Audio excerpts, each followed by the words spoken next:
Hello. Welcome to the Sender of Peace, and welcome to the Oracle. For those of you that are new to oracles, I know there's a few people out there in Spirit Land on different levels, different places I've been hearing from that are watching probably for the first time. Oracles, for me, are teachings that are intuitive and are in the moment.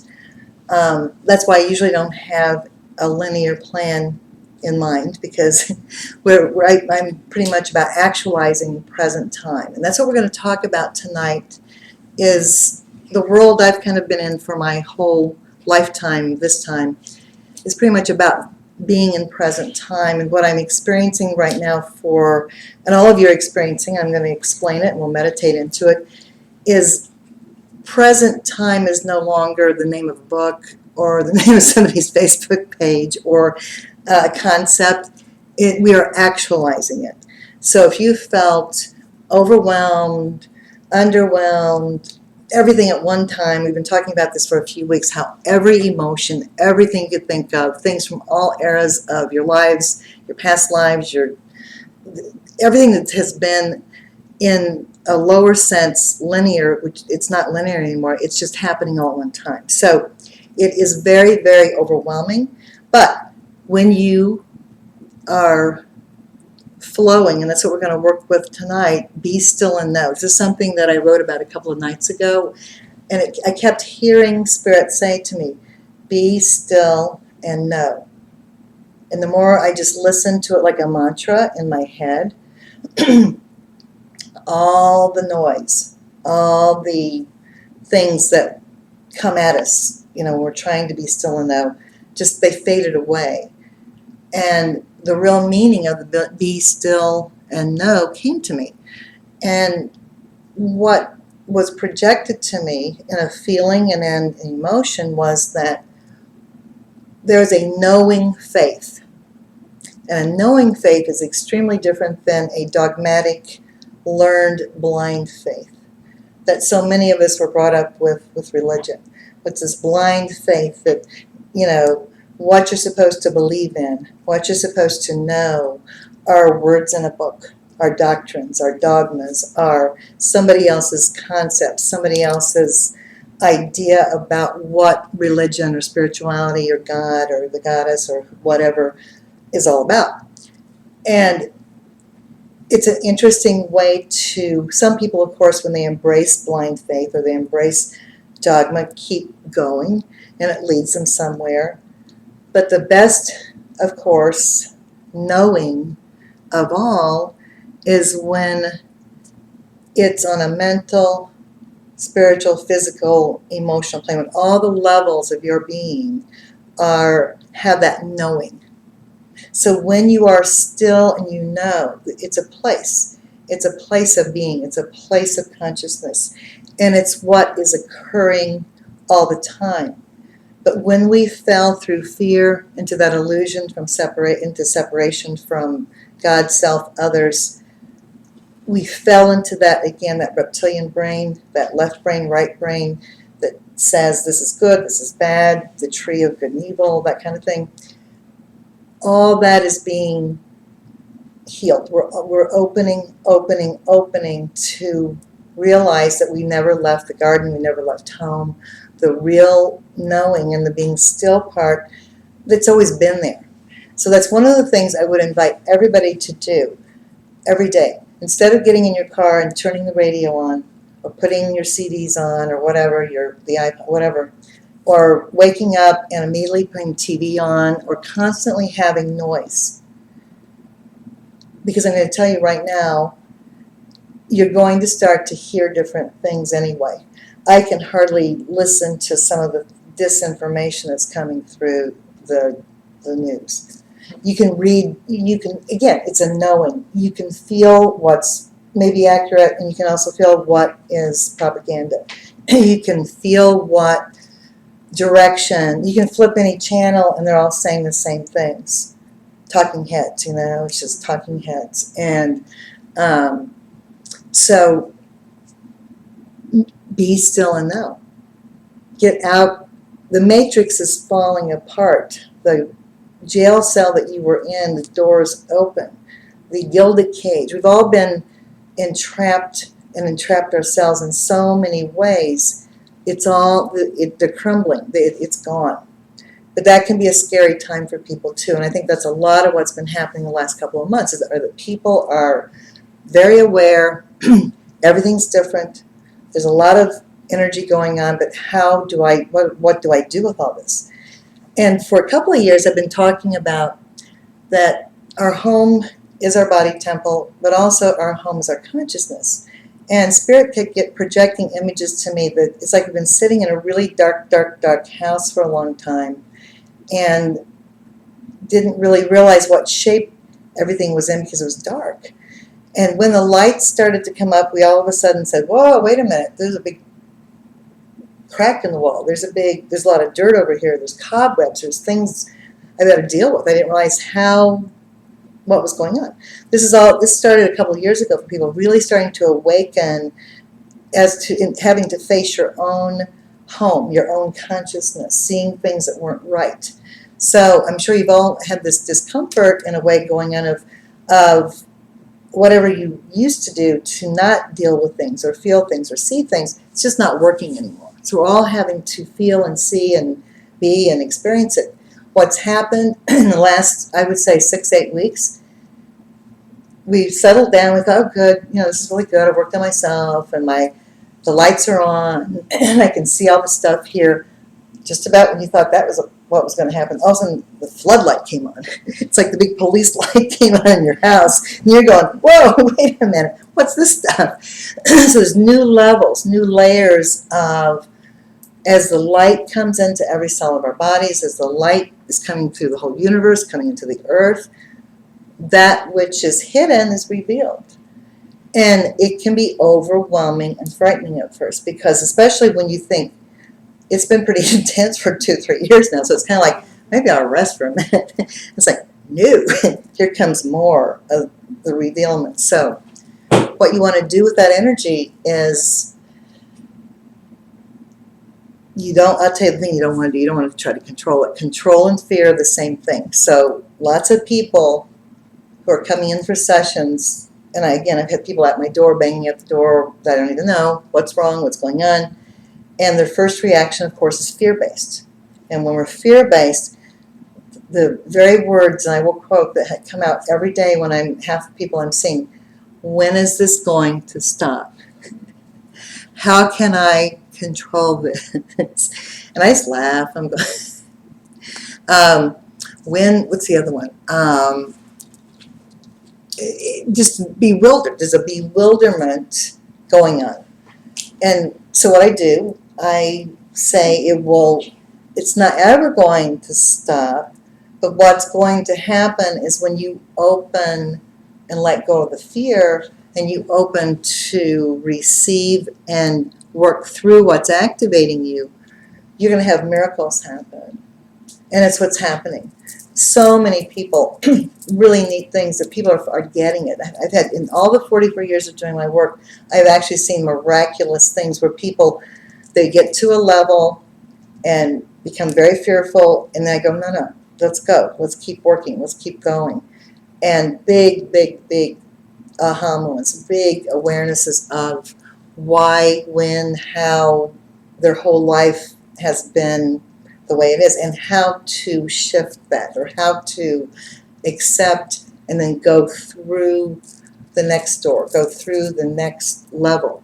So I would invite all of you out there, what you are, remember, a lot of what you are experiencing still are the last of illusions. They're the last of the old ghosts, and they're paper tigers. Most of what you're going to be feeling that feels really bad or creepy, when you breathe into it, it'll go away. If you give it energy, it can dominate you. It can. You're going to start to become more and more aware of how the interplay of that everything in the outer world is a reflection of yourself.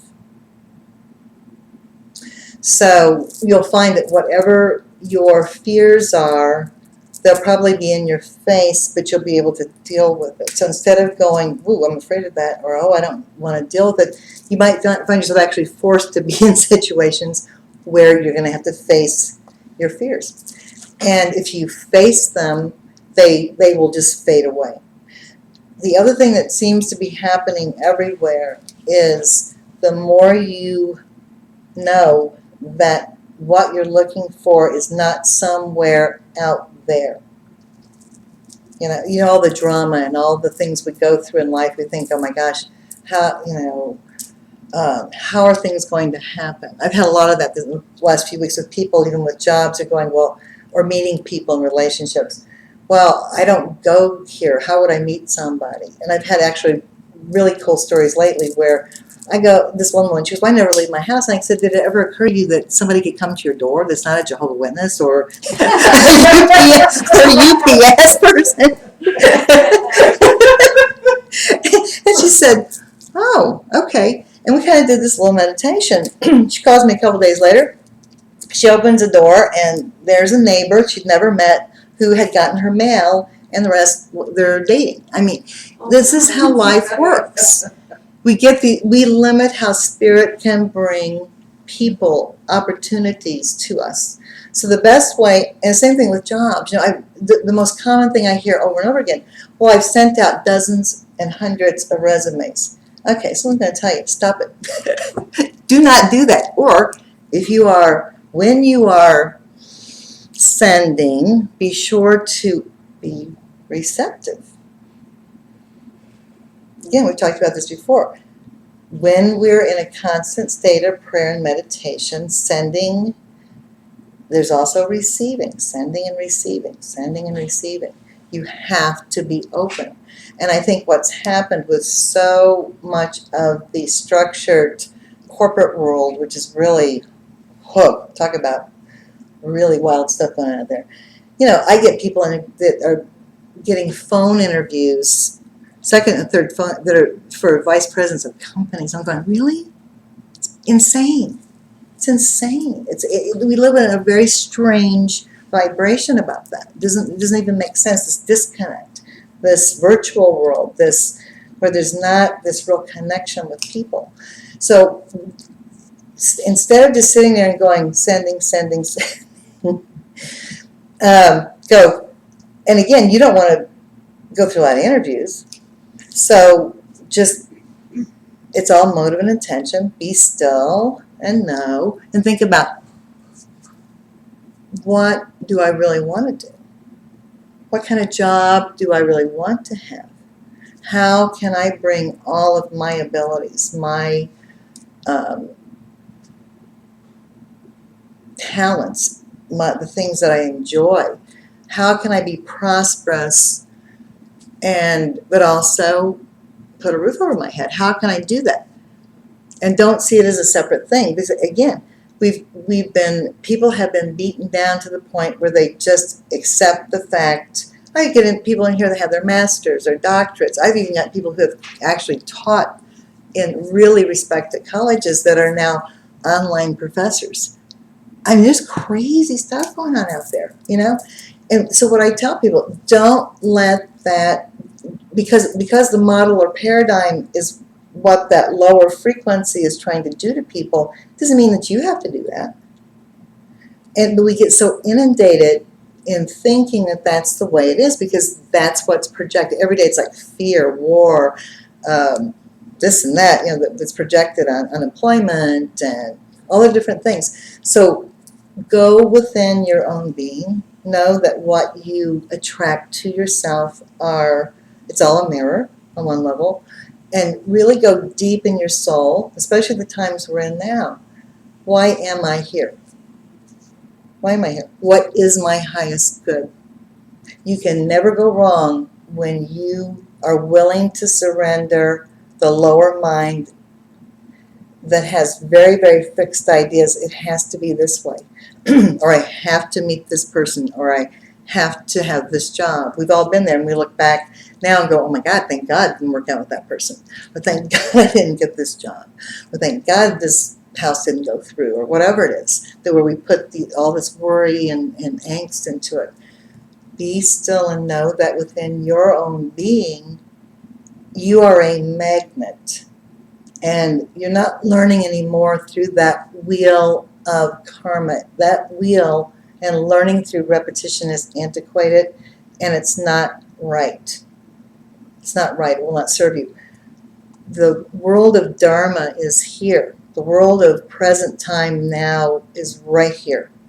And how do you, as a visual, we've talked about this for a few years in the classes, you know, one of the most ancient symbols on earth is the circle and the dot. You're the dot, the wheel's here, the wheel's moving, but you're off the ride. You're off of that merry-go-round. You don't learn anymore through that. You know, and for a while it's kind of fun. The horses are moving up and down, there's music, and then pretty soon you know that the scenery is very boring. I know you all know what I'm talking about because I'm going to tell you, the last few months people have been very angry and kind of ranting and raving to themselves. I can't stand this anymore. I don't want to do this anymore. And you know why? Because you don't. Because you don't. So guess what? Instead of just staying mad and ranting and raving, again, there's nothing wrong with expressing anger. I mean, you don't want to break other people's things or hurt people, but it's good to get your emotions out. It's good to feel there's no emotion that's negative. If we're made in the image of Creator and we have anger and we have these different things, what happens is things become aberrant when they're suppressed. This is what happens with sexuality, what happens with anger, when there's a repression of natural things, then there's aberrance. So it's not the emotion. It's like people say all the time, oh, money's evil. No, the love of money, the worshiping of money. Money's energy. Money is a thing we live with here, so it's not money itself. But again, we've been so programmed to think in those kinds of ways that we block ourselves, we block ourselves, we block ourselves. So a good visualization, and we'll incorporate that tonight in a meditation, is to just see yourself as very stationary, who you are, centered, you're the dot, everything, the wheel will always be out there doing whatever. But whatever you need, you're a magnet attracting your highest good. You know, we all know about the other kind of magnet, the crap magnet. But we've all gone through, we'll use that other word, but where we've been the kind of magnet that's attracted that stuff, pretty much, and you don't have to do that. There's another level of frequency that is about attracting your highest good, not the crap stuff. So, but again, sometimes in life we've had to go through and figure out what we don't like, what we don't want, what isn't working, to manifest the real thing. The more you also know that you do know, you know about you. You've always known about you. Your soul is ancient. Your soul has ancient knowledge and abilities. And one of the first things that happens when you come into the earth plane is there is a purposeful reflection to you that you don't know, that we have to teach you. We have to tell you what to believe. We have to tell you what to learn. We have to, I always talk about, I didn't realize I was creative, even though that's probably the huge thing that I am, because in the 50s, if you didn't do art projects, and they were really stupid. Then I look back on them, I could never do, the art teacher in the first as in Connersville, I think all art things were like this in the 50s, you had to do the project exactly like they wanted, whatever this thing was. I remember just looking at them going, wow, and I could never do it. So I color out the box, and I would take, I don't know, we did something with those tongue depressors or something. I don't know. I made my own thing, and I got a D or an F or, and then you get the idea that you're not creative, We're all creative. We're co-creators with God. We create our reality. We all have the gift of co-creation, the gift of free will, and we didn't come in empty. We came in with magnificent knowledge and abilities and a reason. So I'm telling you, all of you, see yourself every moment as the beautiful, beautiful big being of light that you are. All of our energy fields go out 20, 30, 40 feet. It's not just a little halo like you see in religious. It's the strongest way to see auras is this part of the body, but we're actually huge beings of light. And there's no separation between any of us. The universe is one big body. And when you know that and you feel that and you feel your worth, because that's the other thing, we're disempowered. We're taught not to trust. We're taught that we did something wrong. I remember being a little child and banging into a chair and apologizing to it and thinking, that's really weird. Where did that come from? I remember being, it's like, why would I even think that I should apologize to an inanimate object? But it's how we're programmed, especially women. Especially women. We're taught to retain anger.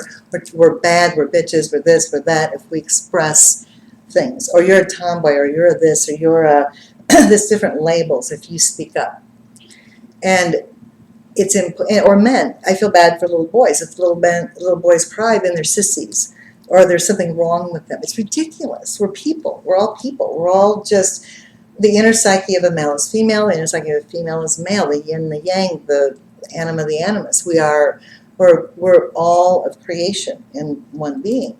So the labels and the different things that happen to us from the time that we come back to this level, very difficult. But there's a liberation that's going on. So I want you all to all the time know and feel, be very aware of your body. And I'm sure you've all been aware of the aches and pains. Oh my gosh, last 2 or 3 months especially, we are all being forced. We can't hover anymore over the body temple. You can't take enough pain medication. You can't, whatever you used to do to not feel mental, emotional, spiritual pain, you are feeling it. I do all kinds of preventative stuff. I go to a holistic doctor. I do all kinds of things. I've had moments in the last 2 or 3 months, I felt weird sensations and pain in my body that I never thought something might be not right. What did I do? Instead of panicking, I thought, whoa, wait a minute. Why does the tip of my finger hurt? I mean, I've had weird things like just kind of pop up. The more I immediately would go, okay, this is not separate from me. Something's out of alignment. Something's relaying a message to me. And I would tune into it. Guess what? It transmutes into something else. And again, I really feel that the catchword of the last 10, 15 years, with all the autoimmune diseases and all of the fibromyalgia are very much, we know for a fact that fibromyalgia, pretty much, people that were molested, abused, it didn't have to be that severe, but, or if you had an accident when you were a younger person, what happens if you have, if you've had lots of things happen to you, when you reach a certain age, you might have a car accident, you might fall from a ladder, you might trip. All of a sudden, there's pain everywhere in your body. And then it moves, and then it's here, and then it's there. What that is that occurrence in when you're older, you feel safer to remember things or feel things. It unleashes things you've been holding in your body. That's all fibromyalgia is. But we've given it this catchphrase of that term. And so what do? They give people unbelievable things. Morphine. You cannot believe what they get. Let's drug people. Let's just drug that pain. Let's just give more so you don't feel it. All your body is showing you is where something happened to you. And it can be scary for people to look at that, but because I can tell you people that have very severe fibromyalgia, I guarantee you there was abuse, there was molestation, or when you were a child, maybe there was an accident, or, and again, when we were little kids, a lot of times my parents were really interesting in a way. My mother's very compassionate, but she was kind of like the movie Harold and Maude. We didn't take medication, we didn't have aspirin, we had honey. My dad was a beekeeper. You got a cut, you got a bruise, they put honey on you. It was like, oh, it's so sticky. It was like, but it's antiseptic, who knew? But I mean, and, so sometimes I would really, I know now I was probably trying to get my mom's attention, even though she was a very loving person. She was brought up on a farm, and, there's just no tolerance. We did not have, we were not into that. Her grandfather was a doctor, and it was just kind of, you suck it up. So I remember being 4 or 5 years old before we moved out to the country, really, and pouring like ketchup on my leg. And she goes, "Oh, wipe that ketchup off your leg." So if you've never seen the movie Harold and Maude, the whole movie's about that. He's hanging himself. He's doing all these crazy things to get his mom's attention. And so there's many things that happen what I learned was to be very stoic. So lots of things happened to me that I've been figuring out. So let's fast forward when I'm 12 years old. I'm in junior high. I'm standing up against a wall, and a boy comes along, pulls my legs out from under me, and I break my tailbone on the floor. Well, I had been taught what are you going to do? So I really didn't say anything. So for 2 or 3 years, I just didn't. I had trouble getting in and out of chairs. And then as I got older, it was really interesting. As the Kundalini energy started to really be activated in my being and the spiritual energy started to move, I found an osteopath who did cranial sacral work. And the cranial and the sacral are the two triangles.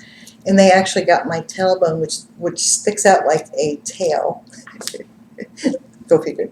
And fortunately, it wasn't the other way, I guess. But once there was a shifting there, a floodgate of other things, of allowing myself to be a person and be human, and it's okay to say you're hurt. But if you're programmed certain ways, there's different types of things that happen to people, So I'm telling you, this is the kind of thing you're going to be experiencing. Pay attention to your body. If your body is hurting, don't go run and take an aspirin. If you're starting to feel intense emotional pain, that's not bad. You want to feel it.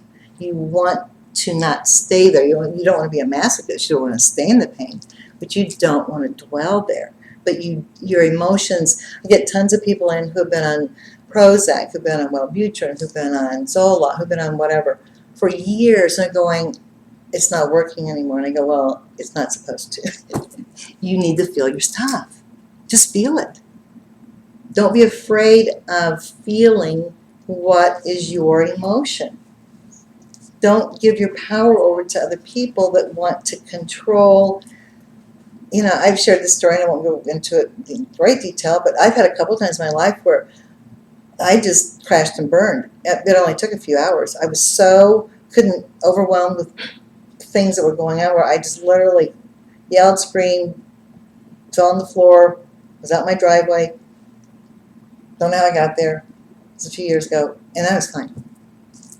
But I knew I had to just let go. I didn't even know what it was. It wasn't a mental thing. It wasn't like, oh my God, let's process this. It was like, I thought it was going to blow up, or I didn't know what it was. I just thought, if I don't yell, scream, cry, rant and rave, run around in a circle. I mean, I remember just doing, I didn't do this out in the general public. I did it at home. Do it at home, because it might not be, you don't want to get put away. I'm saying, if you're going to crash and burn, try to do it in the privacy of your home. It's probably better. But do it. There's nothing wrong with it. And, I've thrown a few glasses or broken things, but as anger therapy. Just, you feel things in your body. You don't want dis-ease in your body. If you feel icky, yucky things, there's many ways to move that energy. You don't want to be stagnant. That's another thing. Anything that's toxic or stagnant, or putrid, you don't want it.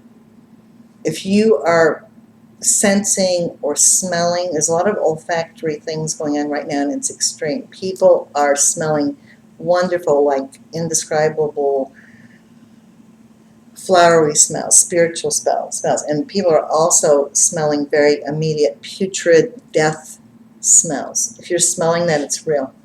It's not your imagination.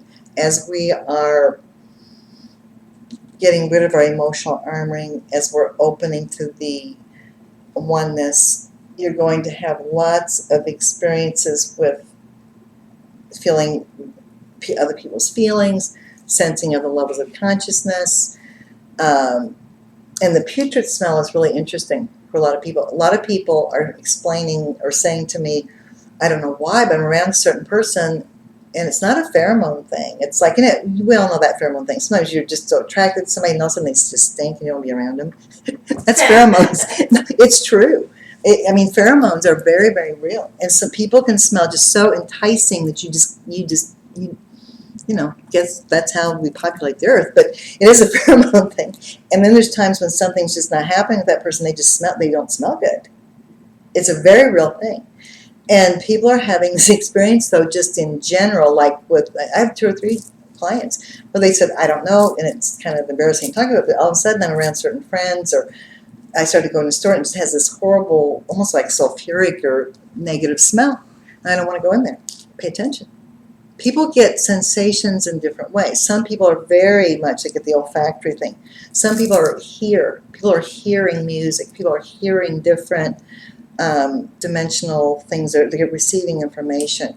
People that are seeing visions or having incredible dreams. Whatever the gifts of spirit that you have, they're activated. Don't be afraid of them.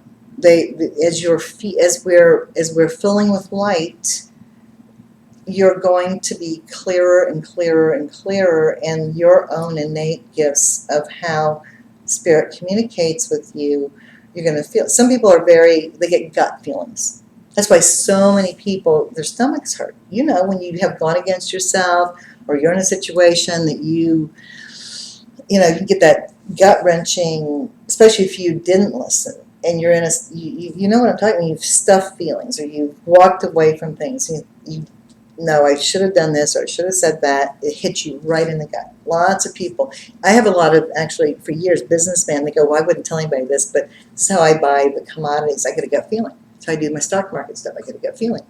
Men tend to get gut feelings in business. So like I said, that's the way they will, portray it to me. Although I've even had some, not just men, but people in business, they get dreams. They get very vivid dreams of what's coming in the markets, or when to invest or not to invest, and so you really want to pay attention and know that your body, you have many vehicles. We have many layers of our being, but they are all aligned now, and we're like big towers of sending and receiving, and there's all kinds of interesting stuff happening. Be still and know. Feel, listen, allow yourself that space to receive. So again, so many are looking for jobs, or stuck in jobs they don't like, or sending out. Going back to that for a minute. What you want to do, and this really works, do inner work. Instead of sitting blindly, and to me it's kind of like people at the slot machine, they just put coins in. You're hoping that the bar thing's going to come up, and just blindly putting the thing, No, that's the same thing. Don't just sit there on the computer and fill out applications or send out resumes. Don't. It's a waste of time. Waste of time. Go within, visualize, open up, surrender, say, you know what? I want the most wonderful, fulfilling, prosperous work where I can bring my own abilities into a productive way, or however you want to, whatever it is you want. Spend time every day doing the inner work, because the more whole you are from within, whether it be with relationship to a primary relationship, or whether it be to a job, whatever, the more you have done the inner work, and you have that intention and motive and openness and clarity, you will start to attract that to yourself. So you don't have to go out and beat the bushes or drive yourself crazy and I can't find something and I go to this, this kind of thing. That's not the answer. Save yourself time and energy. Same thing with one-on-one relationships. Go within. If you have big empty holes, or you have wounds in your heart, or you have preconceived ideas that love hurts, men suck, women suck, it all sucks. I don't want to. I don't want to be in a relationship, like be myself, or what. However, you still are conflicted because you want a relationship. The more you do the inner work, the more whole you are from within, you will find a matching picture. The more you are, there's a codependence. There's more, I use the Spirit says this to me all the time. It's about learning how to be alone without being lonely. Because I love to be alone, but I remember we all have codependence. We've all gone through times where you're alone and it doesn't feel good at all. It's horrible. You feel it's just horrible. A rejection, abandonment. We've all had to work through these things. But know that you don't have to stay in that rejection. You don't have to stay in that abandonment. We experience it really when we're born. We came from spirit. We're 9 months in a wonderful, warm, well, hopefully it's wonderful, warm. Some others probably wasn't a wonderful, warm place to be, but you're in this very safe, and then you're separated. You're birthed into this level. And so there's that beginning of that separation. So we all have it, these different levels of how we manifest it here. So open, open, open. Feel, feel, feel. Don't stay stuck. If you find yourself, when you're alone, or when you're in that alone state, allow yourself to feel why it feels so bad, or good, or however it feels. What is it? What's pushing your buttons? Because again, almost anything we're experiencing, you're going to have a big reaction to it because it's just the tip of the iceberg. Everything's aligned right now. So if you think you're overreacting, or you're having like, why am I so overwhelmed or hurt or this, follow that energy, because it's not just about now. These are the tips of the iceberg. But you have to go keep following it. Somebody in yesterday, somebody I've known for a long time, and a couple of people actually, and they were going, why did this person hurt me? And I go, how do you know that their intention was to hurt you? Well, I don't, but I feel hurt. I go, well, because it's really easy. We all do this. We all project. It's just part of our mirroring we do with one another, because we're all just one big kind of being here. But go into that, why you feel hurt. And how do you know that they and there are people who intentionally do that, but then you go through that. Who else? It wasn't just this person. Go back through who hurt you, or where you felt that hurt, or that pain, or that rejection, or that abandonment. And it will take you back to very old places. And when you understand that on some level you are sending out for that, because it's an unhealed piece of yourself, you won't keep attracting it. And so I think people that really are of the light, we work on ourselves. I think sometimes we are the hardest on ourselves. We judge ourselves, we criticize ourselves, we critique ourselves. We have this little thing about being perfect, or doing it right, or doing it better. And it's, next week I can love myself better, because I will be whatever we think. These crazy thoughts we think, right? And all you have to do is, in this moment, accept yourself and love yourself unconditionally. And all those things become actualized. It's not some time. It's not when I'm better. It's not when it's really delusional. And so a lot of how we have experienced rejection, abandonment, judgment, we do it to ourselves. We're actually doing it to ourselves. And it's one of the hardest, things to grasp. It's much easier to just be stuck in it sometimes. So Love yourself unconditionally. Figure out where, why, how you got stuck. Does anybody have a question before we do meditation? Anything you want to share? Everybody's like, yep, we're being still because we know. We're just going to go right within. Let's do a meditation. I think we've all been doing. I think that actually, when we're actualizing present time, it is an active meditation. So again, if you meditate a lot, you've never meditated, doesn't matter. Just be in this energy. Know that this is a safe space to heal, to learn, to open, to be transparent, to let the light in.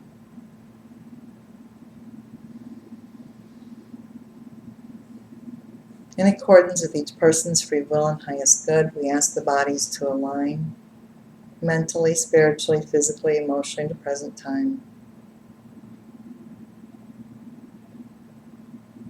It's safe to be who you are.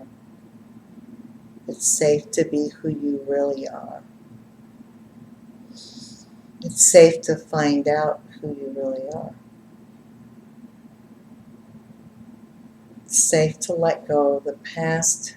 It's safe to be totally here in present time.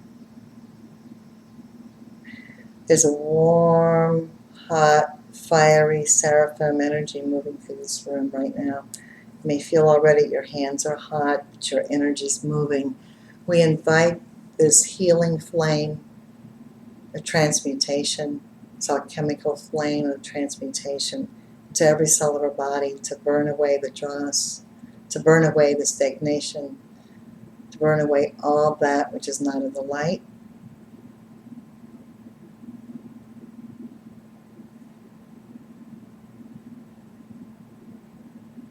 We ask for restoration of the body, mind, and spirit.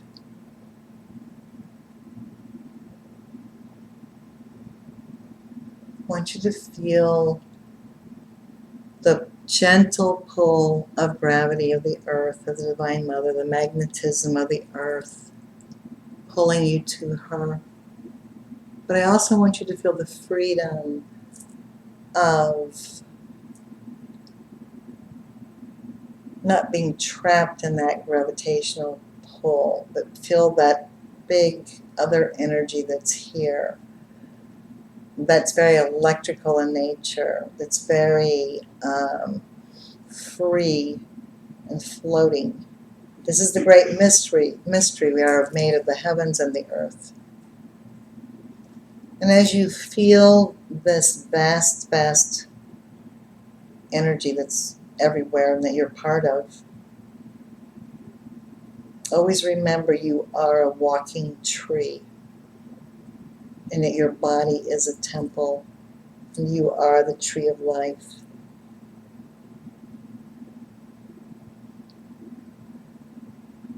And as often as possible, take your shoes off and walk on the earth.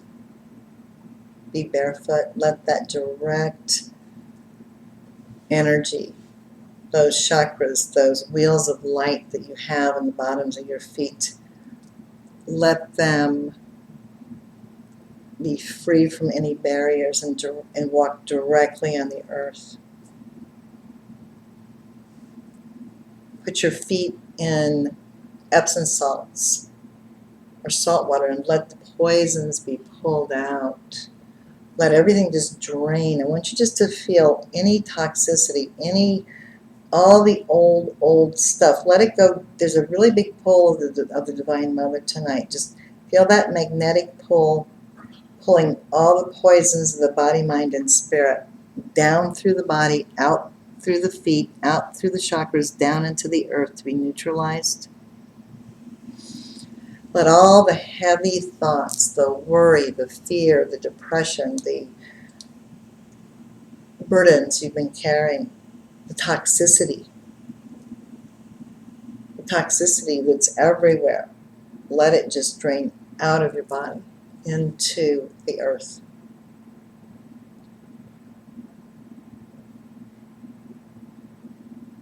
We live in a place We are not on a dying planet. The earth is very alive and well, and she's shaking the parasites off of her. I want you to feel the power and the strength and the goodness of the earth and the safety of the earth. It's safe to be a spiritual being in a physical body on the earth at this time. It's safe to know and feel oneness with the earth, oneness with others, oneness with the heavens. Just let all this stuff drain out. I want you to feel the energy moving up through the body. We have a root chakra that's located in the perineum part of the body. It's also connected with the tailbone, with the spinal column. It's like a taproot, and it's a color black. It's a giant taproot that connects you deep, again, down into the earth. It has the ability to pull strength and energy up from the earth into your body. It also has the ability to pull out poisons and toxins and things away from your body. So again, you're a beautiful walking tree, and you're just huge. And you're free. You're not captured anymore. I want you to feel this amazing energy moving up into the second chakra. And it's the color red. And the whole sexual reproductive area of the body is not just about sexuality or reproduction. It's where we create. It's where we co-create. It's where we generate new life within our own bodies. We ask all pictures of death to be turned into pictures of life. All pictures of fear to be transmuted into pictures of unconditional love and truth.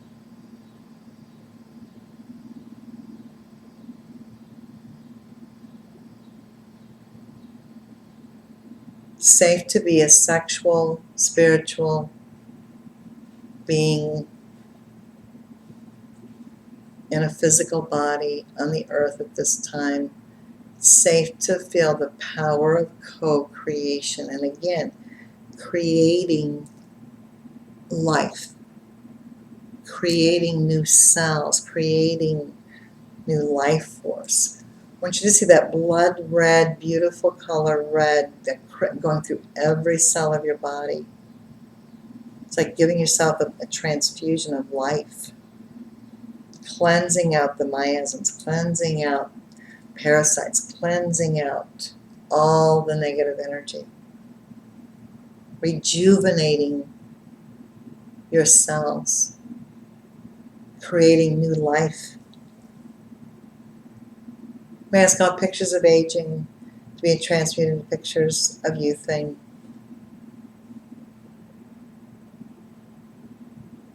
We ask all the old concepts about death and aging and withering away to be cleansed. I want you to feel how youthful and vibrant everything is around you.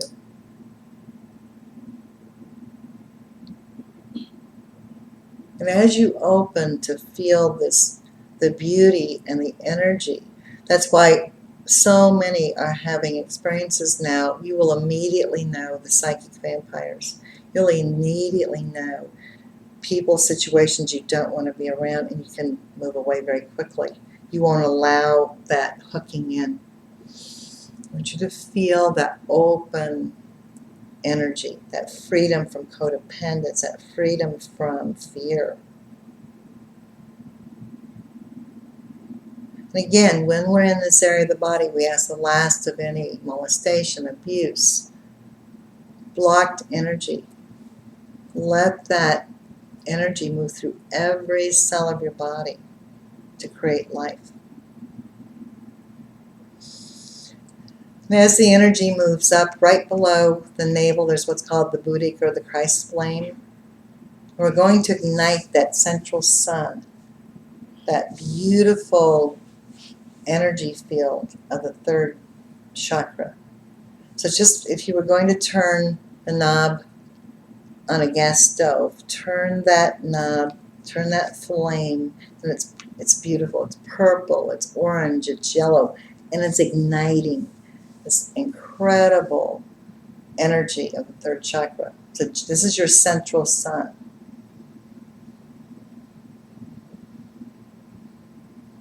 If we are the microcosm of the macrocosm, the omphalos or navel area is the center. I want you to ignite and just feel this fire in your belly. It's good, powerful, yellow, orange energy. Just ignite it. The first three chakras are called the furnace. We want to get that furnace moving. We want to get that energy moving.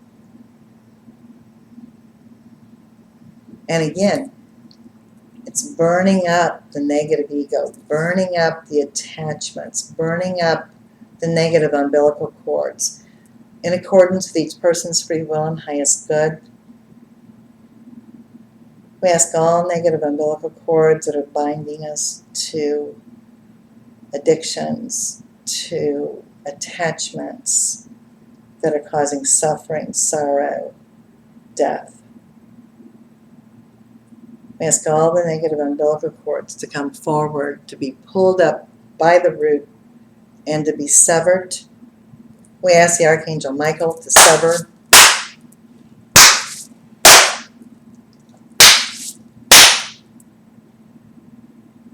Let it go. Just let him go.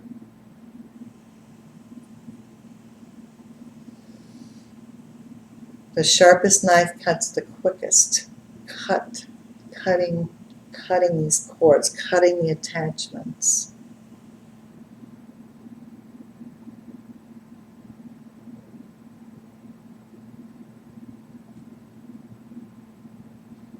Let this radiating energy just go through every part of your being, every part of the aura, everywhere. Just let it just radiate this light,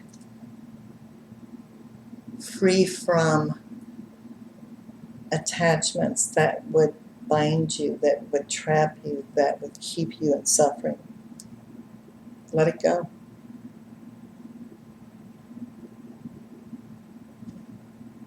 I want you to feel there's a good emptiness and there's a emptiness that keeps us in addictions, keeps us whatever it may be, with these things we're trying to fill within our being. I want you to know and feel this vibrancy that you have from within.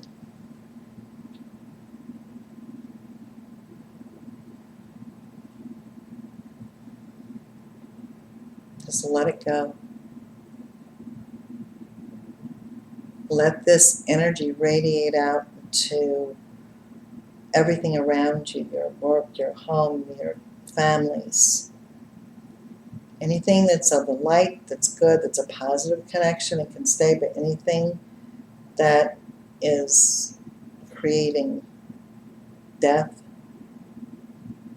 destruction, suffering, let it go. Toxicity. There's no need to be stagnant or toxic. Let it all burn. Let it burn. Let it go. I want you to feel the energy moving up into the heart, all through the chest, not just the heart, the breast, the chest, the lungs. Let's bring the lungs into this too. And I want you to feel this amazing green, emerald green energy of healing. I want you to open that sacred heart. I want you to let that light in and feel safe to open your heart. When we hang on to victimization, when we hang on to old betrayals and hurt and pain, It's like putting a Band-Aid over cancer.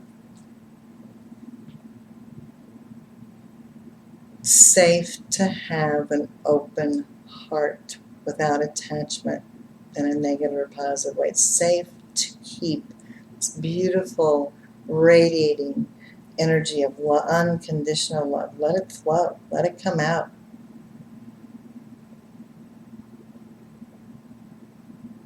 It's a beautiful pink color here tonight as well, and it has a lot of silvery and gold energies intertwined with this magnificent pink energy. The color of unconditional love. It's safe to receive unconditional love from self, others, and spirit. It's safe to give unconditional love to self, others, and spirit. It's safe to be in a constant state of sending and receiving, prayer and meditation, sending and receiving. It's safe to keep that heart wide open. I want you to feel the layers of armoring, the lifetimes. We've all experienced abandonment, rejection, victimization, judgment, unrequited love.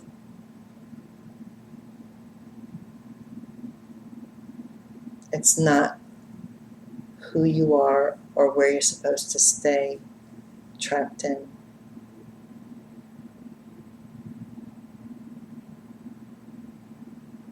It's not personal. It feels very personal, but it's not personal. I want you to feel the immense power of unconditional love. You were created out of the love of the Divine Mother, Divine Father, this beautiful connection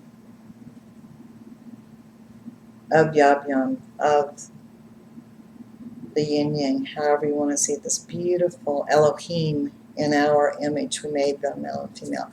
This union. I want you to feel within your own being that connection with the Beloved. You are so loved and so wanted and so needed on this earth at this time. And for what purpose? To be happy, to be joyful, to radiate this divine love that you were created out of, to radiate that energy everywhere, to be a beacon of energy, a co-creator.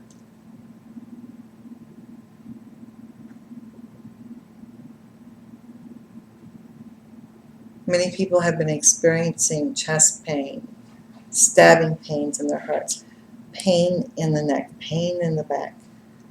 Lots of this, lots of heavy feelings. Breathe into that, let it go. Pain is not your enemy. Pain is showing you where there are blocks, where there's congestion.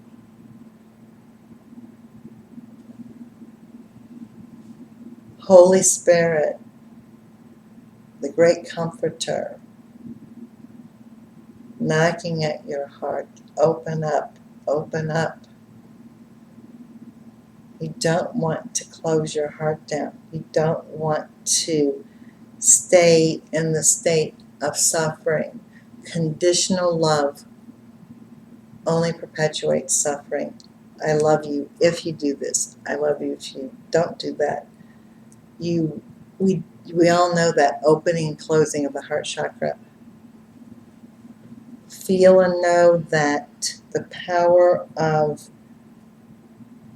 experiencing unconditional love exists within yourself and is always there and has always been there. And it's a love that's not based on what somebody else thinks about you, how somebody else is treating you, what they're going to do for you, what they're going to give or not give to you. You have this sacred heart of unity and wholeness with the Beloved, with the inner soulmate that's always been there. The illusion of, I have to have this validation from somebody else or something else. It's an illusion. Let it go. Feel the oneness, the wholeness within your heart. So many people are feeling alone, feeling isolated, feeling the separation. Embrace that aloneness. Embrace that separation. And the illusion of that will go away. And you'll know and feel the oneness. It's like death. Once you face and surrender to the idea of death, there's life, there's birth. Feel that energy. It's a frequency. We have a choice, a conscious choice. You can continue to live in the frequency of fear, control, separation,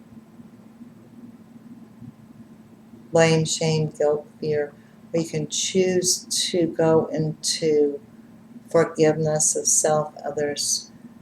You can choose that highest frequency of unconditional love. It's all around you. It's already in you. It's already everywhere. We feel the presence of all sentient beings, all life forms coming to life. Our beloved families and pets and all the animal kingdom, all of the kingdoms here of life.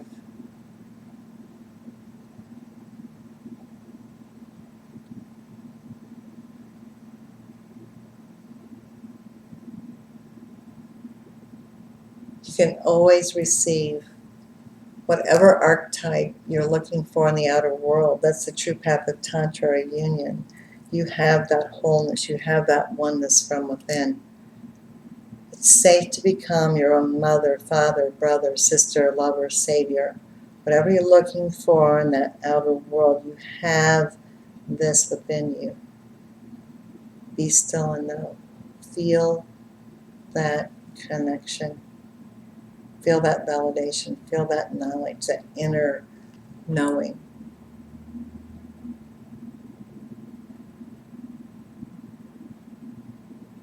I want you to feel this energy moving up into the throat, into the neck, into the ears, the teeth, the gums. It's safe to speak your truth. It's a beautiful electric blue energy. Let it move up through the throat, through the neck, through the ears, through the teeth, through the gums. It's safe to hear the truth. It's here to speak. It's safe to speak the truth. We ask all the congestion, all the conflicted energy, all the times you wanted to speak your truth, but you didn't want to hurt somebody's feelings, or you wanted to hear, but you would turn away from what you were hearing. It's safe to be transparent. It's safe to be totally honest with yourself, with others. It's safe to attract that level of being able to speak your truth to yourself. It's very important to clear, just let that blue, that electrical blue, sapphire blue energy move through these areas.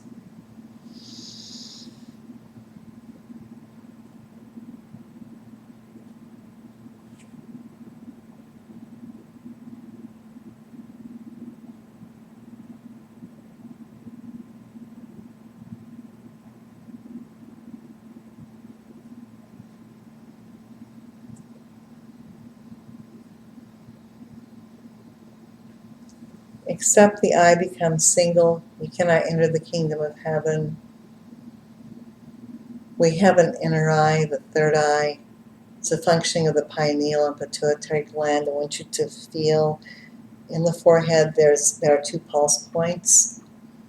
I want you to feel and know this beautiful purple energy that's there, that's going through every cell of your body. It's safe to see with the inner eye. in a way that's appropriate for you. People always want to have the psychic ability, the intuition, this activation. You have to have the furnace going. You have to have you want to be grounded. You want to have the eye open and be open in a way that is safe, in a way that is true, a true transmission of seeing, not a lower astral realm or ego realm of information. It's safe to see with the inner eye, it's safe to hear with the inner ear, it's safe to feel empathically, but again, in a balanced way. Many, when they open or have the different abilities, it's overwhelming and puts you out of balance. We're asking that these gifts that we have to open and be here in a way that is peaceful, that brings balance.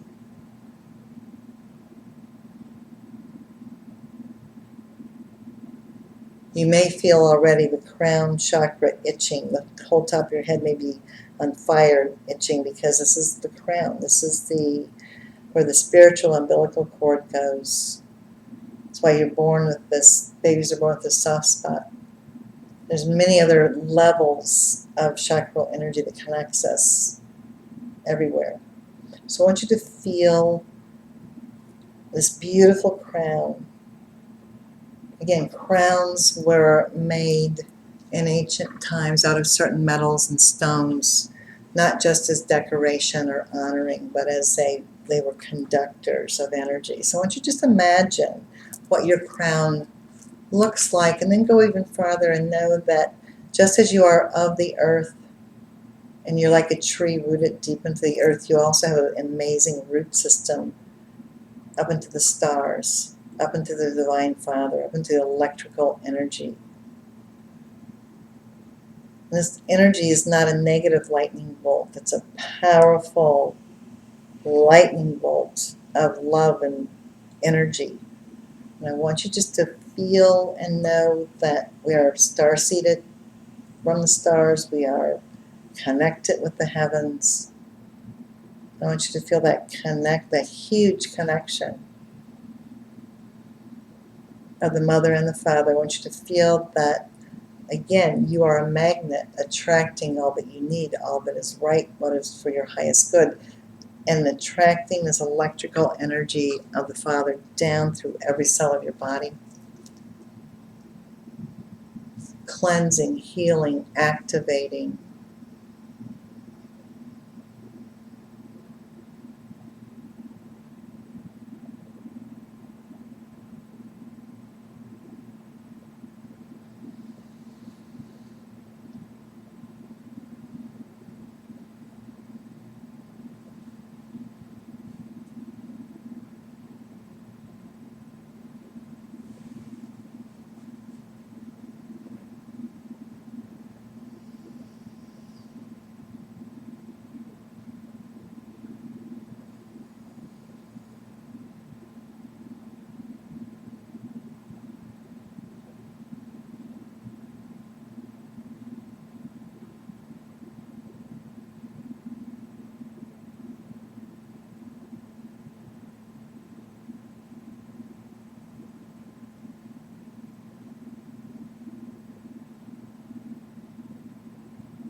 Be still and know and feel the magnetism you have in your own being.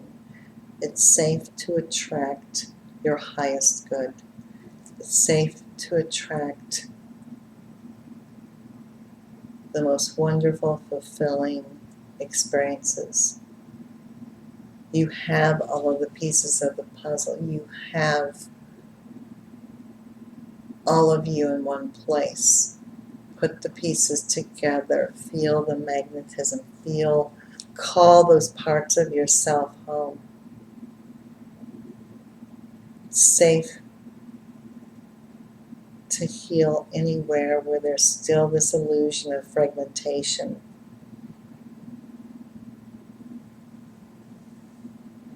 When people have experiences that are unpleasant, especially children, they will disassociate, they will fragment in order to survive what they might be going through in whatever way. It's time to heal. Again, your magnet attracting all of yourself into one place. Like the story of Osiris and Isis, and he was cut in many pieces. It's a story of the prodigal son coming home. Come home to you. All the different parts of yourself that have chosen or that you've allowed to experience your free will, experience journeying away from your divine blueprint. Call them home.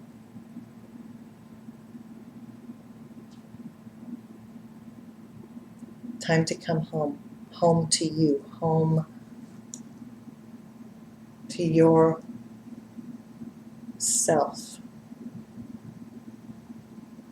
All that you need is right here in your being. When you are home, when the vehicles that you are cleansed and activated and new life is constantly being created, you will attract amazing experiences and people and work and miracles.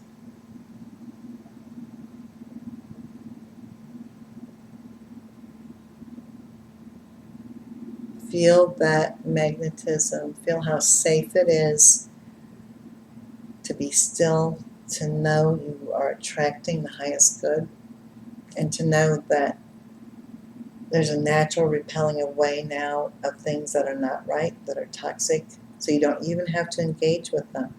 You don't have to go through a dozen more interviews. You don't have to go through a dozen more relationships that are dysfunctional. You don't have to go through disease and pain and operations and all kinds of therapies and all kinds of things. It's time for the wholeness, the wellness.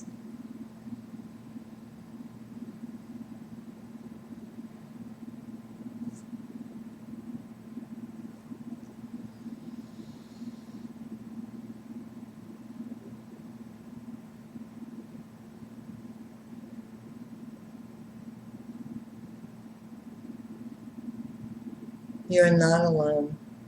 We are all in this together. We are one big body of energy, one big body of spirit. This concept of the death, of separation, is false. All of life is here. All of the loved ones, all of our ancestors, so many beings of light present here at all times with us. There's no separation. We ask that comfort, that unconditional love, that illusion. We've all had to go through death, hell, and the grave, and into the ascension now. Which is just to let go of that lower DNA. Feel in every cell of your body that we all have that original DNA, the original divine blueprint. Encode it in every cell of your body. We ask it in accordance with each person's free will and highest good to come into full activation.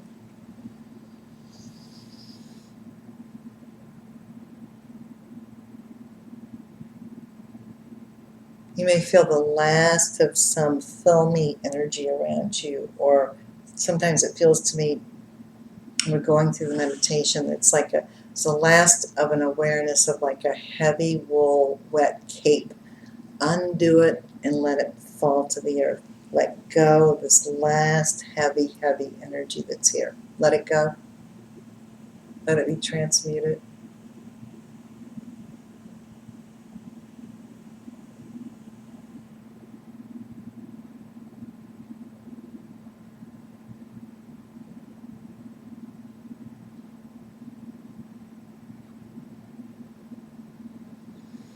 And when you're ready, return to the consciousness of this room and this process of healing, remembering, activating, youthing, cleansing will continue into the night, to the dreams, into now, this present state,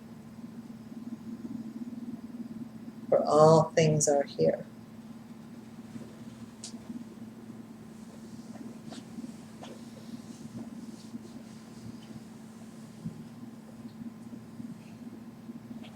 Mm-hmm. Little kitty's happy. Little Russian blue kitty, the third, my last of my 3 cats that's manifesting here. She's sitting here meditating. Little healer cat. Everybody's been coming in. She sits with them, and she's a love girl. I felt her energy really strong. She was like really moving around the room in her energy field. If you're noticing your animals right now, lots of animals are ego extensions of ourselves. They teach us so many things. They're taking on things for us. Feel and become one with the energy. Feel the. It's very easy to connect in with all the things around you that's separate from you. Take time to honor all of life forms that are around you and to connect consciously, and you'll get a lot of reward. You'll have a lot of just very, very positive energy that's sending and receiving, because we're all one body, and the more you radiate that unconditional love, you will attract that from others, from animals, from everywhere. And that's one of the biggest things tonight when we were, and we still are, all up in spirit, all taken up in this very, very big space. That oneness, that wholeness is something that is going to become more and more and more part of your conscious mind. What did it say? Hidden place. Hidden place. I love it. I love it. Jill and Rogers' ghost app will have to. Yeah, that's a good. I would love to hear what it's been saying. I'm sure there's a lot of stuff. Yeah. When you first started, it said enchanted living room. Thank you, enchanted living room. It's like greedy shopkeeper. Like, what does that mean? Well, because I didn't want to be a merchant and have like a place like some places that sell. I didn't want to be a greedy merchant. I wanted this to be a beautiful healing place. You started talking about chakras and started talking about torso. I started talking about torso when, oh wow. Now it said daughter touches. Interesting. Tell me again the name of your app. Spirit Story Box. Spirit Story Box. It's fabulous. I have little cards. And Roger and Jill. Roger worked 6 months on this. This is their project, and it's become a very popular app. And it's a very accurate one. It's not like some of them that are just kind of for fun. So she's had that app on her phone tonight while we're doing the different things. I love that. It's saying some really cool things. That's neat. Yeah, I've had people get very afraid. They've had some interesting experiences with it. Again, it's a way of that way of picking up on other frequencies that are around. It's kind of an interesting thing. Does anybody have a question? I miss my cats. Oh, you miss your cats. So they're at your exes? They stayed with him. Ooh, that's hard. I mean, they were. Did they want? It was. Did they want to stay with them, or? I don't know. Well, what you should do is tune into the feeling of the cats, feeling of missing them. They're with you. Love never dies. Love stays. We have that connection. Think about when you got your animals. Animals come into our lives. She came to me. To you, okay. She was a stray. Okay. How long ago? 2000. Okay, so that's from 13 years ago. Yeah. You need to think about what was going on in your life 13 years ago. And then when she wasn't living with you now, because it's about that. What color? Calico. Calico. I love calico. very temperamental, but they're wonderful. How old do you think she was when she came? She was a stray, we didn't know, and she had 3 kittens. Oh, And we kept one, oh, and I love that one was my son's cat, actually, Whiskers. And baby kitty was the calico, is the calico. Is the calico. And then there were 2 kittens that we gave to his brother. And Wow. they have since passed. Interesting how that happened. Right. One had some kind of heart defect or something, and he took it to the vet to investigate why it had this raspy breathing, and Right. its lungs had filled up with fluid because its heart wasn't functioning properly. He should have taken it Earlier. Yeah. but he has this fear of vets. Let's see, it was his lesson about what fear. And then same thing happened with the baby calico that he kept. Wow. It had a lump, and my husband said, "Hey, you should get that checked out. See what that lump in her belly is." And they said, "Oh, it's." He did finally take it to the vet. They said it's a hernia, not life-threatening, but we can fix it quickly, and it'll be fixed. And when they did, he went to pick the cat up, and they said, "Oh, it's still under anesthesia. Come back in an hour." So he left. When he came back, the cat had come to, panicked. He wasn't there. They remedicated it. Oh my God. Then he arrived an hour That's later. a They frightening said, story. "Here's your lifeless cat." Yeah, I hear these Put it in anesthesia the stories a carrier, lot. and he drove it home like that, and it had died. It had died Unbelievable. last night. So is his It's worst his fear breath- actualized when people have a lot of fear? His breathing was really labored. He should have just Right. turned around immediately, but Right, no, him and his mom yammering on in the car like nothing was wrong. Yeah. Put a pretty face on it. Right. Sweep it under the rug. Let's pretend like it's Oh not yeah. happening. How old was this cat? It was one of the babies. So the babies, I adopted the mother cat in the winter when it was winter out. She was living in a crawl space in the neighbor's house. And I started feeding her because I saw what she was Right. bringing Going to through. the crawl Right. space and where Right. she was going. So she was very skittish at first. I fed her on the porch. She wouldn't come up if you were there or at the door. But I put food out for her. And she would come to the porch and get the food and then go live in the crawl space of the neighbor's house. And then first she was so afraid of people, we built an outdoor home for her, like an outdoor dog house. And It's a good way to integrate. Then she had the kittens in April, like April 20th, I think it was. She had the 3 kittens, and they all. And how long did the kittens, how long did your brother-in-law have them, He had them from the time they were about 10 weeks old. We had them all there together. Right. For about 10 or 12 weeks. And then they passed soon after he had them? Is that what you're saying? No, they had them years. He had them for several years. Okay. Yeah, it's interesting. But 'Cause actually, the calico that he kept that was called Tammy, the one that had the hernia, it was just a year ago in the spring. wow. Now animals come, and they will. I work with some vets here too, and animals will actually manifest diseases and things that their owners have that cats or dogs don't normally have.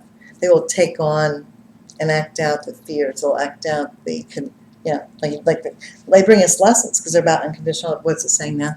Nothing. Oh, nothing. Which is I was going to look at it. I was like, wait a minute, what's that just saying? Okay. No, that's interesting. And so the cat that's still there is just, There's 2 cats. My ex, or The baby, soon-to-be ex, is the mother And one of the babies. And they're in, at least when I left, they were in good condition. And Did he you- takes did- good care he of takes them. good care of them. Do you, But I feel like alone, lost. well, of because course, it's very hard to it's lose your been pets. everything, but Did you ask if you got visitation or if you could have them? no, Because you're afraid. well, I can barely take care of myself, and I don't know where I'm going, let alone Right. have the cats under my care. Right, I understand. I kind of got kicked out of that whole I situation. understand. You so did. It's not like I could get my belongings. It was hard enough. It was just no. Well, it's Your what feelings don't matter. what's You're interesting. out. Right, it's what's interesting, and that's why the pregnant cat appealed to you to begin with. You could identify, even earlier on in your marriage of being. But I'm saying you could identify a long time ago about the woman or the cat living in the crawl space, and animals will bring out things of compassion in us. They're reflecting to us. Oh, and That's an interesting she's story. been us, like, because she's Yeah, the that's a hunter, cool story. see, and she's very, like, territorial. If another cat comes up in the yard, she attacks Whiskers, her daughter cat.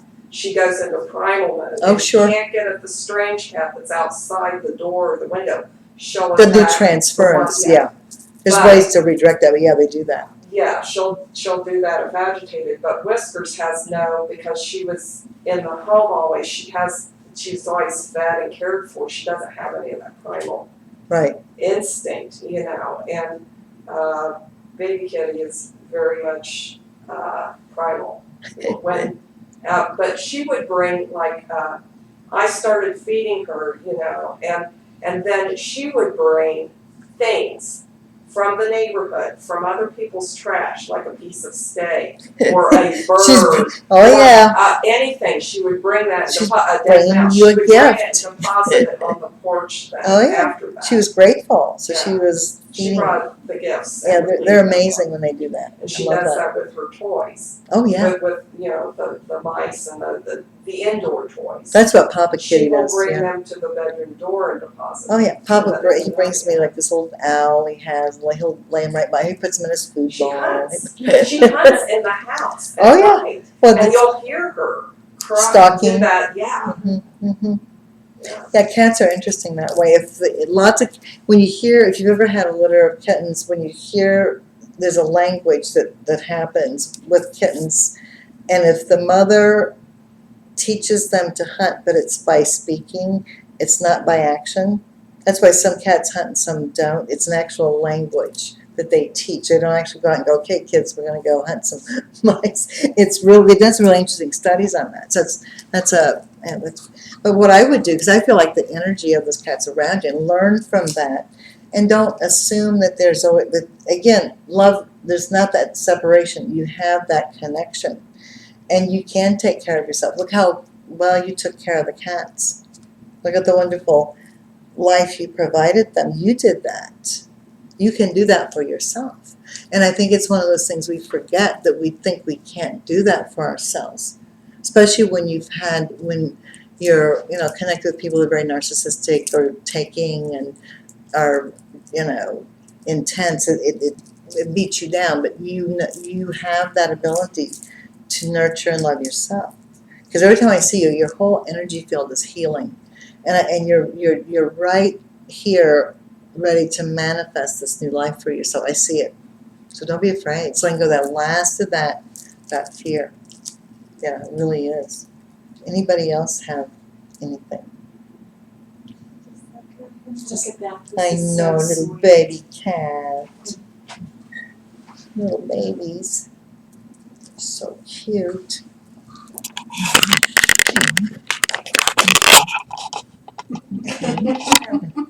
Kitty. Can we see Kitty? I don't know how big this is. Oh, wait, I'll just look here, that's why. Oh, I see there. There's a baby kitty. Hey, little baby girl. She's so cute. I guess we're going to call her Grace. I got to figure out what we're going to call her. And she just loves to be in here. She's very attached with you. It's good. Hi, baby girl. Hi, little girly girl. She is so cute. So cute. Okay, let's see this before. I have no idea. Okay. Ooh, I think I did something. That's so cute. She is just loving it. That's what's so neat about animals. They're like babies and children and animals are just in this real interesting energy space. Any other questions? I had a question about indigo children. Indigo children? And like, what do you know about them? Well, that's an interesting thing that popped up like in the 80s and the 90s about and indigo, of course, it's a spiritual color. A lot of the things that people write about and give names to, yes, I believe that there are certain time frames where groups of souls came in that are from a different ray or frequency. Yeah. Do you think you are one or you have? Well, I think I might. Have? Elizabeth. How old is she? But she's 6. Well, that's what you can't go by. People, it's a lot of what happens in I New know, Age they thought. don't get- People get dogmatic, even in, well, you have to be born from this time to this time or you're not an indigo. It's a bunch of crap. It's like, there's a lot of it in indigo energy that's manifesting in the earth. So, She yeah. was my wild child who liked to be naked playing in the dirt. Yep, that's all right. Nothing wrong with that. I was always, when I was a little kid, always want to have my clothes off, run around out in the rain, and oh yeah. She's my nature girl. Yeah, She, right. You just feel that nature energy, and yeah. And that's good. You don't want to restrict her. I mean, you want to teach, you want to have some type of, teach them boundaries of some kind, but you want to always let children be free. That's interesting. Well, I'm sure there's so many beautiful souls that are coming in. But the thing to remember is that we all are beautiful souls. And I think what happens with a lot of the New Age thought is that if you weren't born then you're not some special indigo person. Right. And we all have that indigo child within ourselves. She's not fitting into the mold. Right. At schools. Oh, my son never fit into the mold at school. So he went to private school because he would have gotten kicked out of public school. So you find Montessori, and the public schools are there to control and manipulate and dummy down and make you whatever normal, right? And you don't want their spirit to get crushed with school. That's the thing. Where does she go now? I'm worried about that. She's in Carmel. She's in Brook Elementary. Well, just pay attention. And if there's lots of Montessori schools, there's Orchard, there's, and a lot of times the lower mind, well, I can't afford this. But no, you can't afford to have your child damaged in school either. It's better to open up and see what's right for them. Because it's, unfortunately, they have 30 kids in a classroom and they integrate low function. I mean, it's just it's a nightmare, really. That's why there's so many. Well, and the way the types of teaching and different things that go on are. So especially if you have a child that's very adventuresome or very intelligent or very open in a certain way, they're going to be repressed. So you just want to pay attention. I always do you go on field trips or drop in at school? School just started, but I would do that. I would always just pop in, see what's going on in the classroom. Don't disconnect from your kids. Don't assume. Oh, we've had many meetings because she throws temper tantrums and Oh. doesn't like assessments. And Well, she probably doesn't. No. Who wants to be assessed when you're 6 years old? Are you kidding I know, me? it's all about assessments. That's And all. she just wants It's to all bring about. in- Assessment means control. So that's all it's about. That's what she did. I would know- advise I can give you some advice on some schools. It would not be. I would check into the Montessori. It's Montessori. She got in trouble. Well, not get in trouble, but she would want to bring in leaves Right. and rocks. She loves rocks and leaves. And But they don't let her bring in the rocks and leaves. Oh yeah, right. That'd be bad. How about that? No. There's so many interesting good schools out there. When Merlin went to Orchard, he had a little friend in the second grade, and his mother had died of cancer, and the little boy was so upset he would run out of the classroom and get up in a tree. Well, all they did was send like a teacher, and they would teach him in the tree, and this went on for 2 weeks, and he was fine. Then he came back in the classroom. It wasn't like, oh my God, we better repress this child or drug them, or they went with what the child needed, and you can walk through that whole school and you will never hear anything said in a negative. Every teacher, everybody that even works there is taught to say everything, why don't you look at it this way? Why don't you try this? Why don't you? Because that's the way.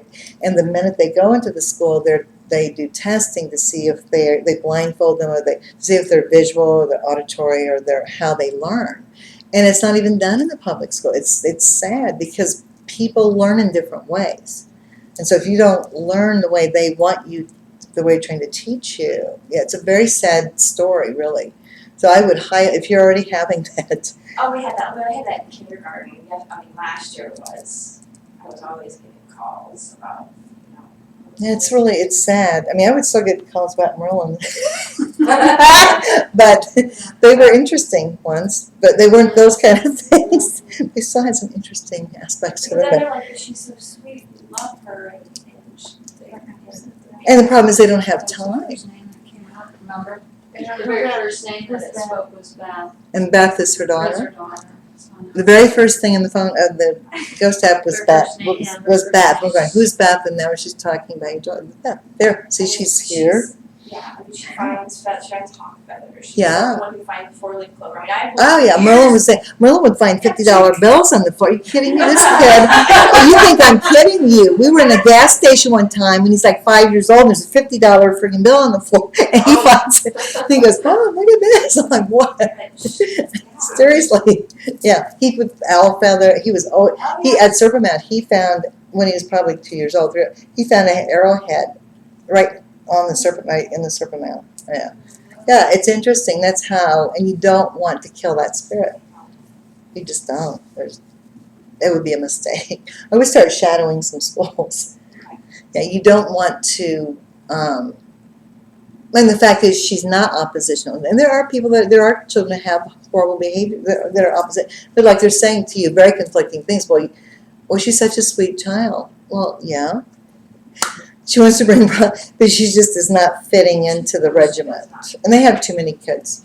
It's sad, they just have too many children in the classrooms, and they can't. Yeah, we'll have Beth. I love that. That's very.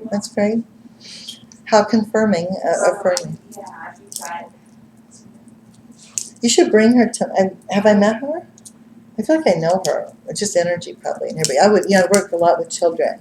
I have not brought her here. Okay, yeah, I would love to meet her. Yeah, children love it here. Isn't there a difference between like going out in nature and finding an arrowhead and a child finding an arrowhead and that being like an organic or natural experience? We would go on these family canoe trips with my in-laws and my husband's father, the grandfather, like my niece, she's like 10 now, he would take the bag of arrowheads and then he'd plant them and, oh look, Macy, here's That's interesting. That's how manipulative they are. No, I get it. It's like an Easter egg kind of. That's like you can't find your own arrowheads. I got to play. Yeah, it's like control. Yeah. But that's interesting. like a little. I've seen people like that, and it gets worse from there. Right. I mean, that's how controlled and how. Right. Everything was dictated, and oh my gosh. Well, thank God you're away from all that. That's the good news. You don't have to be. It's not every. Well, it will be. It will be. It takes a long time to heal from When I left the repression. house, I didn't know I was leaving the cats. I thought I was going Right. back. I know, and that's very painful. There's nothing worse than having Yeah, an I didn't know. abrupt separation. Yeah. Yeah, she was very manipulated and had no clue that she's actually being divorced and kicked out of the house. Really amazing, isn't it? I really And was it's- when I'm doing this nice, wonderful thing for you. In an email, yeah. In an email after how many years of marriage? 14, 14, yeah. 18 years of 18 years of relationship. Yeah, that hurts. But, you know what? It could have been 20. It could have been 20, yes, it could have been 19. Exactly. Oh, no, I'm telling you, you're doing so well for most people that would have gone through the things you've gone through already in your life. It's all going to be okay. It's good to talk about it. It's good to share what's going on. You don't, but what you want to do is feel that, but then you just keep moving through it. Because then you want to keep attracting it. It's very important to express how you feel. Because it's such a betrayal. I mean, it's nothing worse than when people manipulate and lie and control. That's one of the worst betrayals of all, is when, why can't people, I've never understand, people always have to create big drama, or they think they have to manipulate. Why can't people just go, you know what, this isn't working, let's find a peaceful way just to separate. But somehow on this lower vibration frequency, we're trapped in that duality, so there's always this kind of need for harsh things, or it's very odd. That's the thing. I kept asking. I kept like trying to find what was at the root of Oh, I that know you did. emptiness in him. And I was saying, well, do you need to have a biological child? Because you just, he was a stepfather to my son. Right. And we didn't have any children. Right. And I kept saying, well, is it this? Is it that? Is it? I kept trying to get at the root of what that emptiness was, and then it was like all of a sudden it exploded, and it was, no, it's you. And I was like, Don't you love that one? Oh yeah, we all know that one. Yeah, that's and you know what? I'm not the root. I am not the cause of No. this emptiness, and even though he thinks that. sure. That's what happens in symbiosis related. So what you want to do, when again, this was familiar to you because of how your father, just your whole patterning. You want to go. Where is my empty? You want to fill. You want to go and be as nurturing to yourself as you were being to him. And that's where it's hard, because it's so much easier. We're trained to have that with the other, to that outward other. But it's one of the hardest things is to how do we be as good to ourselves as we are to other people. And that's all. You have that ability. That you're right there with that. And I think that's where so many lessons I see with myself and other people's learning to receive or learning to, take that in to your own being. Yeah. Because it's happening. It's very much happening. Anybody else have anything? When I was meditating, my hand went like completely asleep, and then when I woke up, I noticed her hands calm. I just wondered if that was. I love it. Ooh, let's see if we can do the magic camera again. Wait a minute. Oh, okay. Of course not. It's not the same hand. Ooh. This hand next to her. Okay, why am I not going? Oh, because it's opposite. Can you do this so I can see the Mary? Oh, it's, why? Because it's turned. Oh, there she is. There she is. Put your hand back up there. Okay, yeah. Yeah, that statue of Mary is actually, I got her in a lawn sale about 20 years ago, and she's actually from St. Mary's. And her hands it's funny, so you're sitting there meditating, and your hand asleep, yeah, and you're connecting right. Other people have had experiences by her, and she's like from 1915. So I think what it is that from the years of veneration, there's a lot of energy in that. The animals are going lay by her. I could put roses everywhere. Uh-oh, put this back up. This is good. And the roses I would put by her would stay longer, and I think it's because there was just such a so other people have had interesting experiences sitting by her. You're probably feeling that hand connection. Hopefully I wasn't snoring during meditation. Yeah, there you go. Sorry, No, I'm snoring. you weren't snoring. No, and if you were, that's okay. We don't I'm care. sorry. That's lots of people go to sleep during that. I never get offended. Sometimes we'll do. And those of you who used to come back in the 80s and 90s, we did the wheel of light. I love to lay on the floor, and your shoulders are touching, and the crown chakras are all in the middle, and it is amazing. We'll do it sometime upstairs. We'll do the wheel of light again, and it just feels like you're ascending up into spirit. It's a really neat meditation. We'll do that sometime soon. Anybody else have anything? Last week I swore I had strep throat, but I didn't. I went to the doctor and he checked, and he's like, you're probably gonna get a cold. He's like, the next couple of days, you're probably gonna get really congested. He's like, you're too old to have any earaches. Well, none of that happened, and now this ear is clogged, and it's just like the most excruciating pain. Well, we're going to get that out. It's things probably about not speaking your truth and things you don't want to hear. And those things. Last stop is the body.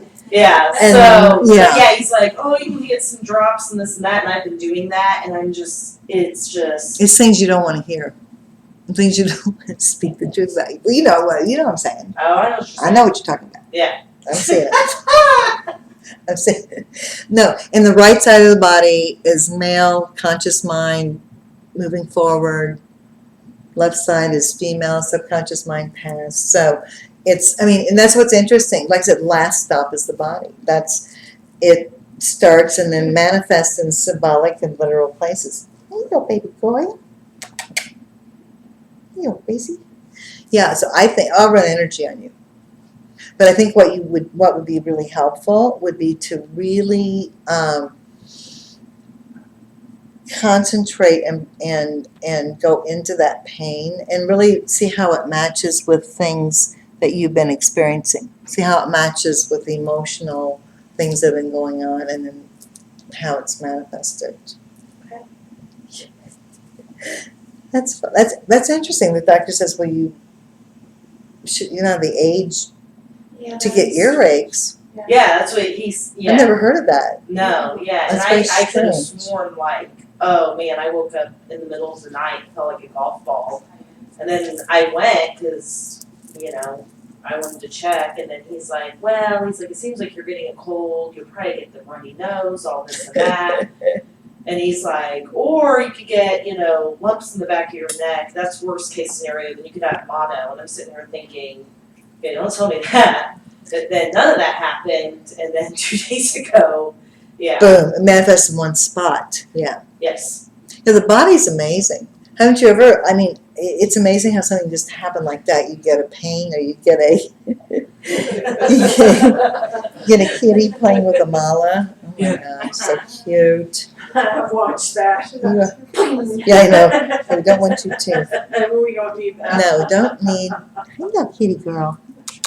Here you go, Bubba. It's so much fun. It is fun. Yeah, I think that there's a lot of that. I've had stuff recently. It's just, I was talking about instant karma. There's kind of like instant dharma too. It's like the minute I'll get something, it's like whatever was icky and restrictive just goes away. It just absolutely leaves and it just isn't here anymore. And that's the neat thing about present time. The more present you are, you just keep, it just all shifts.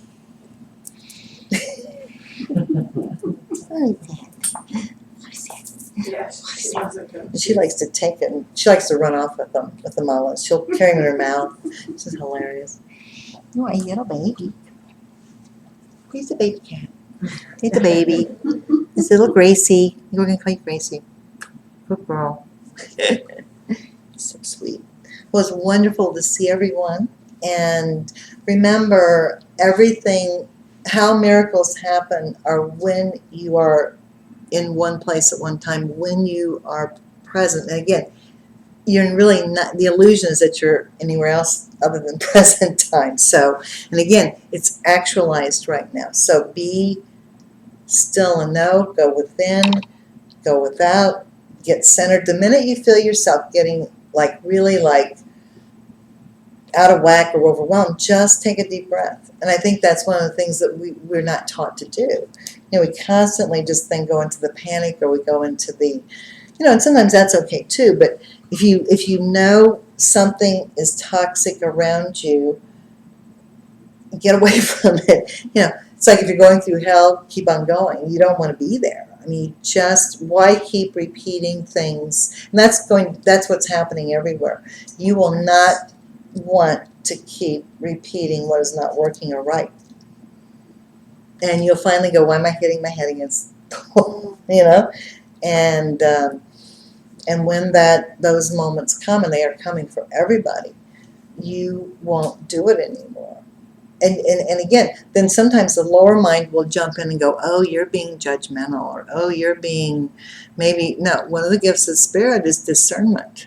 And sometimes there's a discerning energy about what is right or wrong for you. And it doesn't mean that you're judgmental or harsh about somebody. It just means there's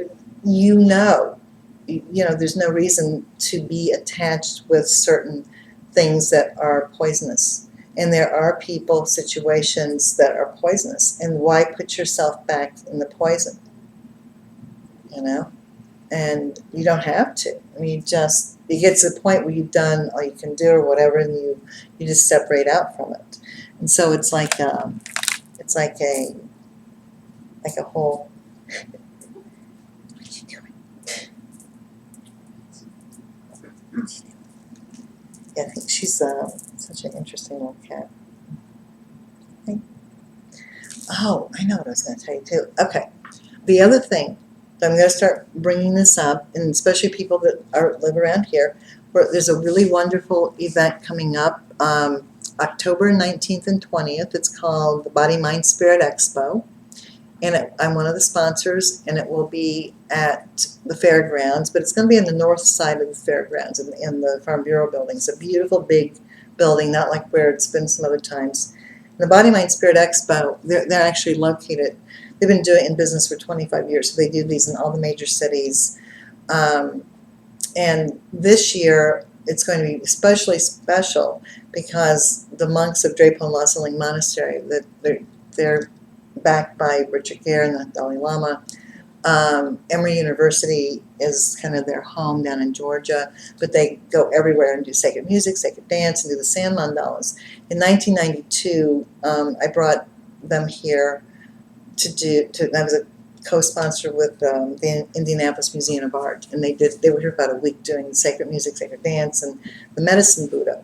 And if you've seen them or not seen them, it's a magnificent process of grain. They all are working in this mandala, a grain of sand at a time, and all of a sudden you don't even know that it was made that way. And after they spent days, hours, whatever, creating it, they dismantle it. They push everything in the middle, and they give the sand. You can take home some of the sand. It's actually very healing. You can actually ingest a little bit of it, and then they take it to the nearest waterway to be cleansed, to cleanse the water. And so that case is going to be Fall Creek.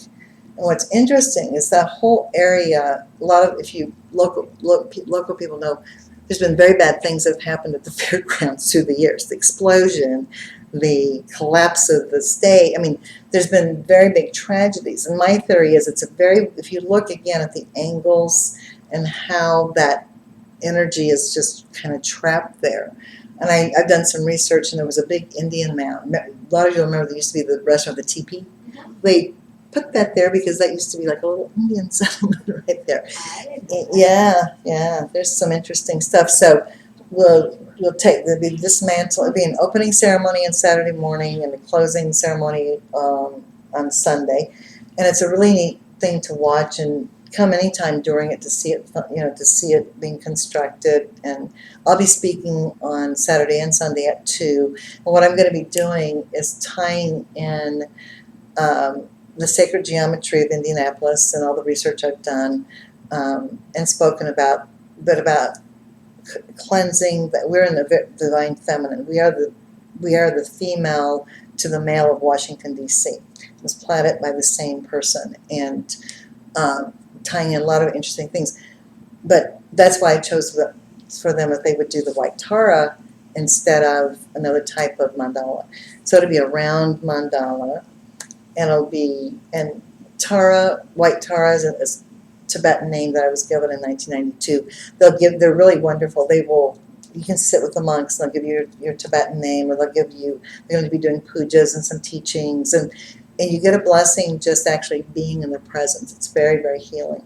So where I'm going to actually have a booth will be right by them while they're doing the thing. So come out. It's the Body, Mind, Spirit Expo. You can go online and look up stuff, but it's a really neat experience. And we're still looking, if anybody's interested in being a sponsor, we still have sponsorship.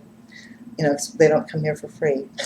We've all been giving, money to support, put some money's out there, but there's going to be a dinner on Friday night, different things. So if you're interested in any way, shape, or form sponsoring, or just come out and sponsor by being in the energy of their presence, because I've seen the most amazing things happen, because I've known them for years and gone to different cities with them and seen how they do their thing.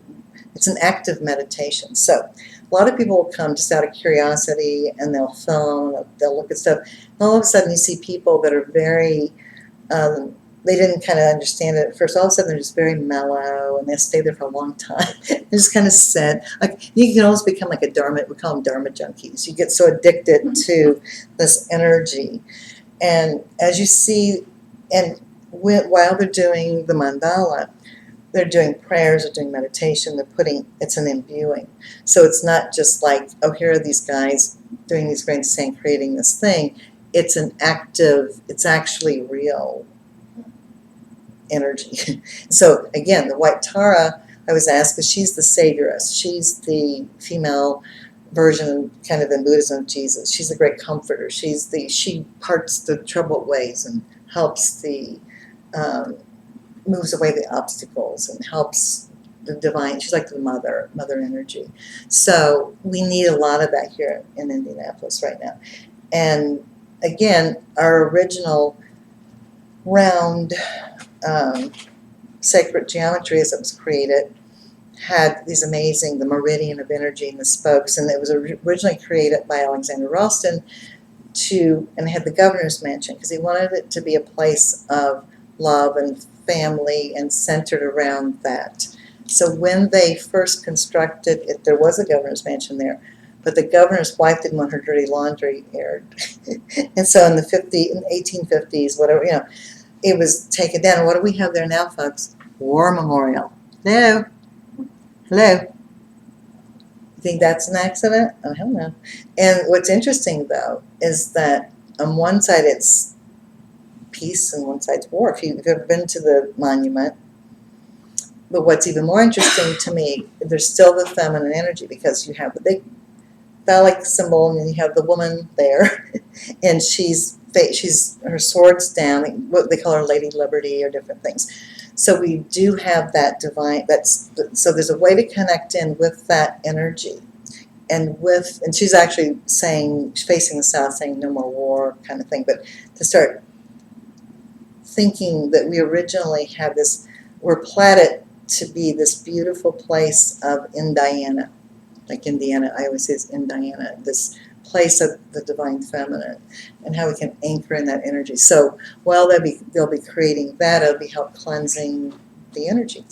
So mark down the 19th and 20th. There'll be a lot of things going on that weekend actually too. There'll be some things, Dan Hall's 8th movie and other movies and some other things, projects that we're working on will be shown at the IMAX. So it's going to be action-packed. Lots of stuff going on. 5 till 11. 5 till 11 at the IMAX downtown. And then, is it just the 19th? That Saturday? Yeah, it's just Saturday night. So when the thing is very, I think there stops at 6, I'm racing downtown to do that. But there's a lot of things going on that weekend. So a lot of other people will be speaking, and a lot of people have, sacred connections. Sandy Wilcox, she's co-sponsoring with me, and they have beautiful crystals, and there'll be a lot of interesting speakers and things. So please come. Well, it's wonderful to see everybody and be here next. Warm Fest. My friend Dan Ripley's doing a thing this weekend, Warm Fest, Saturday, Sunday, Monday, and he's all about cleansing the waterways too. And he brought in 108 bands, I think it is. You can just go online, look at Warm Fest, and there's actual big paddle boats. I know he's taking 3 different things, smaller groups. You can sign up and actually hear bands on this paddle boat on the White River. It's really cool. So if you're not doing anything this weekend, that's a fun thing to go to Broad River Park. So lots of good stuff. So it's wonderful to see everybody. Thank you.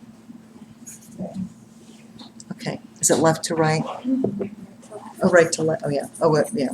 What age is my glasses? Over there. Thank you, Marilene. Oh yes, it was great to see everybody. Okay. Oh, I started to touch the screen again.